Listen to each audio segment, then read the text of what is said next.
Todd Wagner is the CEO of 2929 Entertainment and the chairman of the Charity Network. He is live with us from Boston today, where he's a speaker at CNBC and Inc. magazine's Iconic Conference. Hey, Todd, it's good to see you again. Wish you were here with us, but we're so pleased that you're part of Iconic.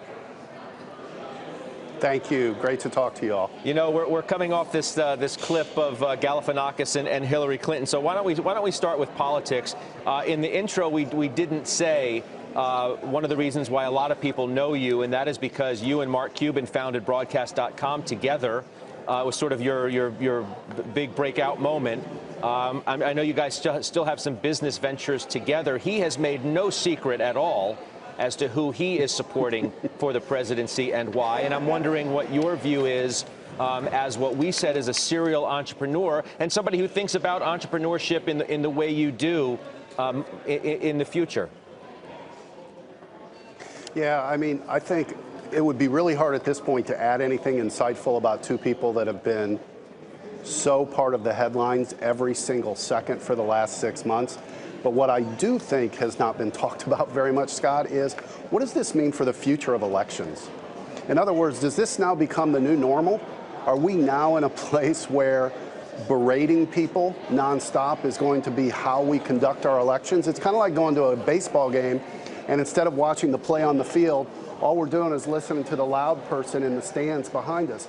That concerns me because you know, in business, negotiation is part of what we do. We compromise. We find middle ground.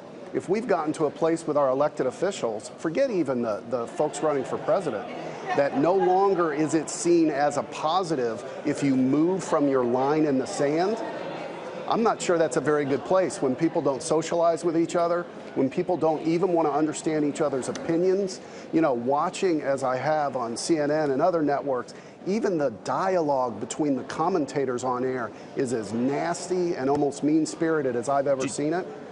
That is the part that I'm really curious what that means. Do you think the future of entrepreneurship and doing some of the kinds of things that you have done so successfully in your own career and what you're trying to help people at Iconic do for themselves today is better in one hand versus the other, if you will, when it comes to this election? Well, you know, there's a South Park skit, and I'm not going to say the names that they use for the two characters, but I think you kind of know what I'm getting at there, Scott.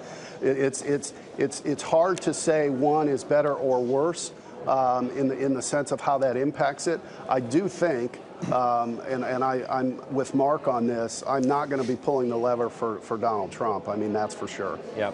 Let's move and talk about tech. We've talked about Netflix, which we know you like, and you've said that quite frankly on this program and Facebook. What's exciting to you today in the world of technology and the way that investors should be viewing some of the things that are happening? Well, I don't know. It depends on what industry you're in. But like, let's talk about Netflix for a second. You know, they've publicly announced they're going to spend $6 billion on content this year.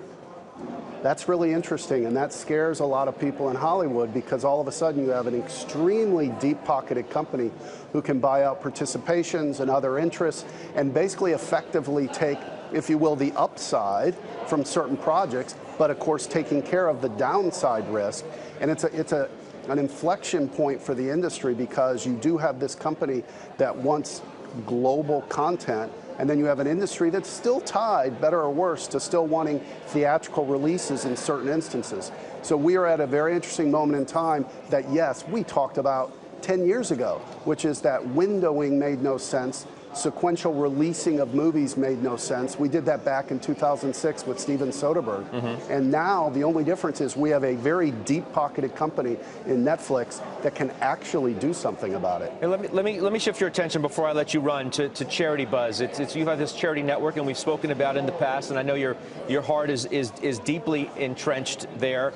We mentioned an auction that you had last year with Tim Cook. Coffee with Tim Cook that broke all sorts of records, sold for $610,000. You have an auction that starts October 25th to November 15th. What happens? Who's at stake in this particular auction, or what's at stake for bidding?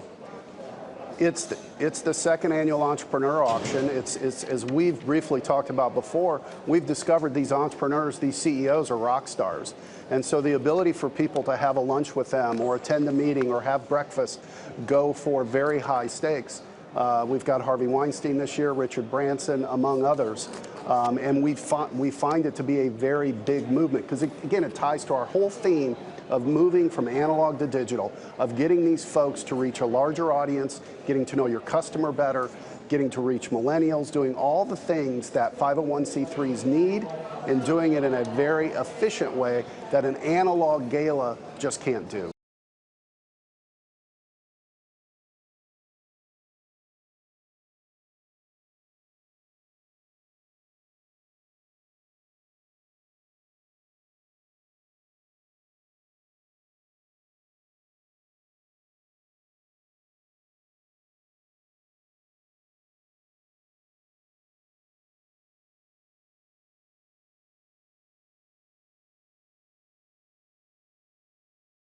Hey CNBC fans, thanks for checking out our YouTube channel. Here you're going to find videos packed with all of the information that you need to be smarter about your finances. You can subscribe by clicking right here and click on all the videos around me or the eye right here to watch the latest from CNBC. Thanks for watching.